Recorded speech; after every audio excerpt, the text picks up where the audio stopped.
وبعدين شويه يقول لك ده دبان جاي من السودان. دبان مستورد يا جماعه، مش ممكن.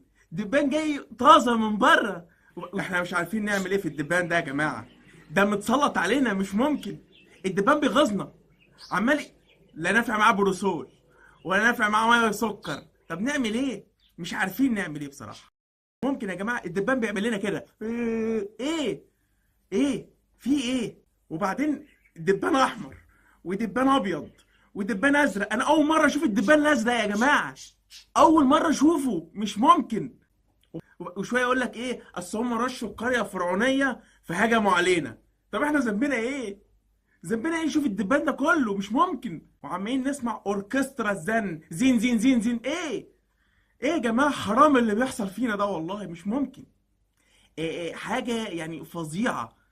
الدبان بيعدي من قدامنا كده، وعمال كده فين كبيره ده؟ الكبير بتاعه فين؟ الذبابه الكبيره تقول للدبان يهدى شويه؟ مش ممكن. مش ممكن يا جماعه، تعبنا من الدبان. محضرين البلطوات والجواكت. انا عامل الجاكيت بتاعي زي السيف، ممكن اطلعه كده مره واحده والبسه. ايه؟ انتوا ما وصلكمش الدبان ده؟ الدبان ده ما عداش عليكم؟ ايه؟ قسما بالله انا بنام حواليا. مش ممكن يا جماعه، الدبان بينام في حضني، والله بينام في حضني.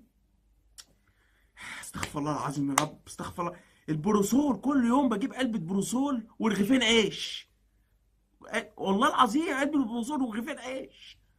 يمكن يا يصفحوا يا يموتوا. نفسي اقول للدبان نفسك في ايه قبل ما تموت؟ اهي عماله ترزل، اهي عماله ترزل. نعمل ايه؟ والاستاذ عمرو اديب ما جابش سيره عن الدبان ده خالص. شاطر بس يطلع لنا يا جماعه النهارده يا جماعه عندنا حلقه في منتهى الاهميه. ايه؟ ما جبتش ست الدبان ليه خالص؟ مش ممكن. والدكتور مصطفى محمود لو موجود كان عمل حلقه على الدبان، اقسم بالله. ساقة مكة وفي الجزيره وفي الجيزه تمن. ايه؟ الدبان واصل امبابه. الدبان في امبابه، وما ادراك ما امبابه.